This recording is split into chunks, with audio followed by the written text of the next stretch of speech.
மழைக்காலத்தில் சமூக வலைதளங்களில் வரும் புகார்களை விசாரித்து உரிய நடவடிக்கை எடுக்க வேண்டும் என்று அதிகாரிகளுக்கு முதலமைச்சர் மு.க.ஸ்டாலின் உத்தரவிட்டுள்ளார். தென்மேற்கு பருவமழை முன்னேற்பாடுகள் மற்றும் மேட்டூர் அணையிலிருந்து தண்ணீர் திறப்பது தொடர்பாக முதலமைச்சர் மு.க.ஸ்டாலின் தலைமையில் சென்னை தலைமைச் செயலகத்தில் ஆய்வுக் கூட்டம் நடைபெற்றது. இதில் துணை முதலமைச்சர் உதயநிதி ஸ்டாலின், அமைச்சர்கள், அதிகாரிகள், மாவட்ட ஆட்சியர்கள் உள்ளிட்டோர் கலந்து கொண்டனர். இந்த கூட்டத்தில் பேசிய முதலமைச்சர், பருவமழையை எதிர்கொள்ள அனைத்து மாவட்ட ஆட்சியர்கள் தயார் நிலையில் இருக்க வேண்டும் என்று அறிவுறுத்தினார்.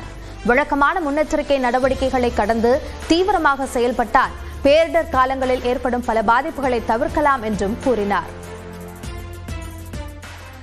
சோசியல் மீடியாக்களில் நியூஸ்ல வர்ற புகார்கள் விசாரித்து உரிய நடவடிக்கையை எடுக்கணும்.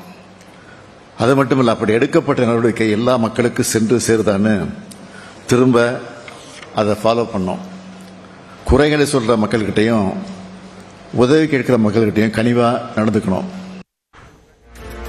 பேரிடர் காலங்களில் மின்வெட்டு தொடர்பாக பொதுமக்களின் செல்போனுக்கு குறுஞ்செய்தி அனுப்ப வேண்டும் என்றும் முதலமைச்சர் அறிவுறுத்தினார். பேரிடர் காலங்களில் ஏற்படுகிற திடீர் மின்வெட்டு மற்றும் அறிவிக்கப்பட்ட மின்வெட்டு மற்றும் மின் பராமரிப்பு பணிகள் குறித்த தகவல்களை நுகர்வோரோட செல்போனுக்கு SMS ஆக அனுப்பணும்.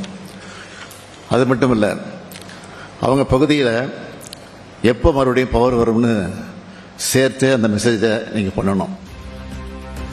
மேட்டூர் அணையிலிருந்து அடுத்த மாதம் 12ஆம் தேதி குறுவை சாகுபடிக்காக தண்ணீர் திறப்பதற்கு போதுமான நீர் இருப்பு உள்ளதாக கூறிய முதலமைச்சர், அணையிலிருந்து நீர் திறக்கப்படுவதற்கு முன்பாகவே கடைமடை பகுதிக்கும் தண்ணீர் சென்று சேர ஏதுவாக கால்வாய்கள் தூர்வாரப்பட வேண்டும் என்று அதிகாரிகளுக்கு உத்தரவிட்டார்.